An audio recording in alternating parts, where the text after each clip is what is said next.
what it really takes to create space for yourself.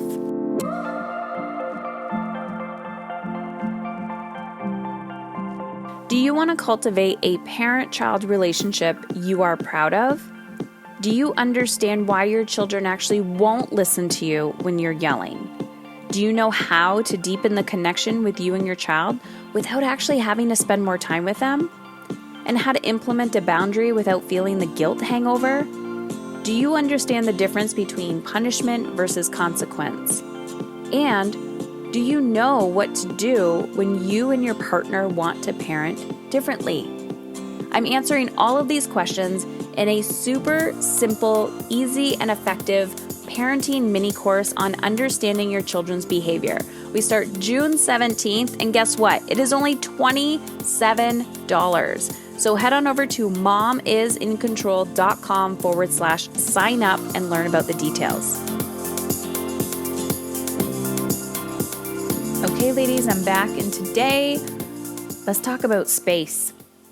And I have many stories to tell you.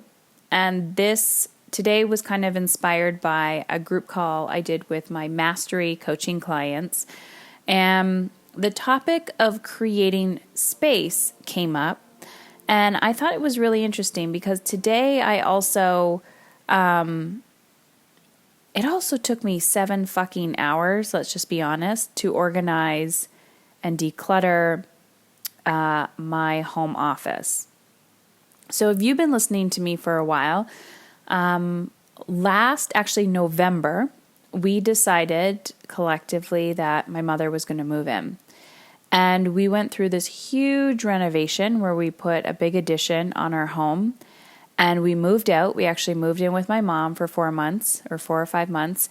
And then when we moved back in, we still don't have our own kitchen. We've been sharing a kitchen with my mom in her little mother-in-law suite. And then in the last few months, I've been traveling for work. So to say the least, the last almost year has been very chaotic. But the beauty of that is I've been able to manage it well and go with the flow and just, do what I have to do. But with every season in our lives, we are also confronted with obstacles and just work that has to get done. So, if you have spring wherever you live, it's like you got to do some cleanup, right? And then the fall, it's kind of prepping for winter. And winter, it's kind of, quiet. And then it's just making, clearing the path, making sure you can get out of your driveway or doing whatever. So I told myself this summer we were just going to lay low. We were going to organize our home. We were going to get grounded, rooted, just cleaning up and making sure that we feel really solid in our home base.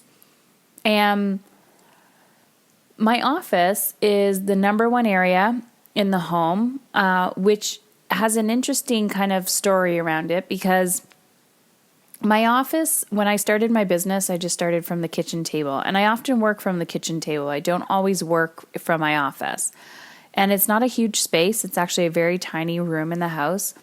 But a few years ago, we'd had exchange students come into our home from Spain and France, and we had one from Korea come in and stay with us for a little bit. And the first thing I do is I give up my office, and we would give up the office and we would transform it into a guest bedroom, and then I would just work from anywhere. And I don't know why I did that, but that was just where I was at the time. And when I first started my business, and I'm sure some of you can relate to this, maybe not all, but I'm sure some of you can. I remember when we were in our old house. And so in our old house, we had 3 bedrooms and 3 children. And so at one point, all of our boys, actually at the end when we moved out, all of our boys were in one bedroom together. And then we had another room, and then my office was the 3rd room. And I remember when I decided to create an office in the house, I felt so mean, because I told myself that I didn't have the time or space to do that, and that I was just taking away from my children. And I did it anyways, even though I felt guilty. And so I had to ask myself, what is it that I want? And what is it that I need? And at that time, I needed space, as we all do. I needed space to create the desires and dreams that were within myself. And I knew that I wouldn't be able to do it at the kitchen table. I knew that I couldn't just open my laptop at that point. I needed a space to do that. And so that was when we decided to transform one of the boys' rooms into an office. And my husband was okay with it. But then this is what happened.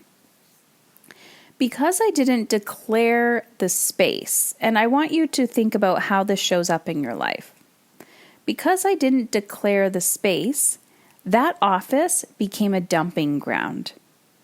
And every single time, there was clutter somewhere, it went into the office, and then there was piles and piles and piles of crap all over the floor.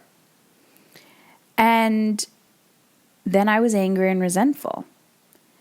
And I remember the same thing happening in our new house when I declared this little spot in the house, in the basement. It's like not even a bedroom. It's got a little window, but there's no,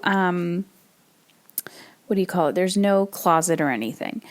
And, we were moving. And it's like, oh, just put the boxes in the office. Just put the boxes in the office. Because I wasn't declaring my space. And then the kids would go in there and they would start fucking around with my shit. And then I would lose my mind. And it's because I didn't declare my space. So with this whole renovation going on, our whole house, all the energy in our home has been like, all mixed up and disorganized and chaotic. And it doesn't matter who you are. You could be highly sensitive. You can be empathetic. We're all affected by energy. And so I know that myself and all of the kids, everyone who lives in the home, are affected by energy. When there's clutter around you, you feel cluttered in your mind. So today I had a friend come over and I declared, I was like, I need to take back control of my office. And not even that, just paperwork and all of that. So we went through the papers, we created a system, a filing system, pay attention to me ASAP, things to file, like whatever. And so it was all organized. And we went through everything painfully. And I'm telling you right now, if I didn't have somebody helping me, I would have taken a nap, I would have stopped, I would have ran away. I did not want to do it. It took 7 fucking hours and we're not even done. We took everything out of the room and we slowly put everything back in the room that fit. And all of the papers, I had to go one by one by one by one and say, what is the purpose of this? What is the purpose of this? So right now, I've taken back control of my space. I've declared the space. And guess what? A few weeks from now, shit might start piling up again. But the thing is, we don't just declare space once and expect our lives to be perfect. We have to internally make a declaration to ourselves every single day. And this is not selfish. This is what healthy looks like. Because when I am in communication and relationship with somebody else who has healthy boundaries, someone else who makes declaration of space in their life, they are calm, they are cool, and they are collected. Because they know what they want and they ask for it. There's no drama. There's no resentment. Because they're living in alignment with how they want to feel. So I want you to think, do you know anybody? Have you ever been in a relationship with someone?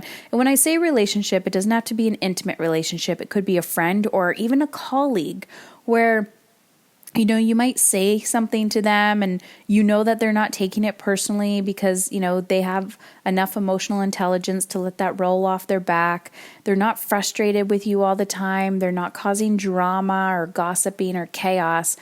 They're just living their life in alignment and it feels easy to be around them. It feels easy to be in a relationship.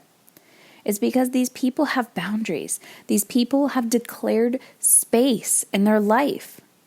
And so today I felt so frustrated. I was like, at one point, I'm like, I'm wasting so much time getting organized.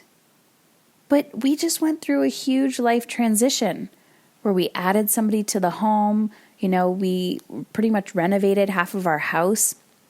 And in order to declare space for yourself, and in this case, I'm talking about physical space, but this also goes with energetic space. This goes with mental space. In order to declare space for yourself in your life, you have to invest the time and energy in doing so. And you're not going to like it. It's not always going to be kitty cats and rainbows. You're not always going to feel good about it. You have to make a declaration to the universe, let the universe know exactly what you want. And if you don't, somebody else will. So I found this little photo on Instagram and I wanted to share it with you. It was a little meme and it says, "She's so lucky." And then underneath it says, translation.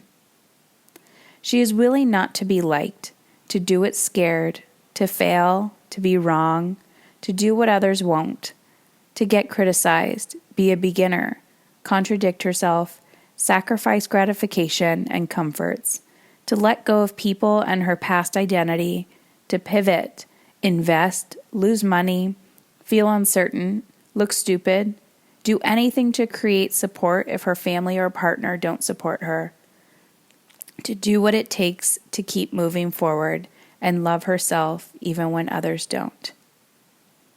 So my message for you today is I hope that you have the courage to declare the space that you crave to feel in control.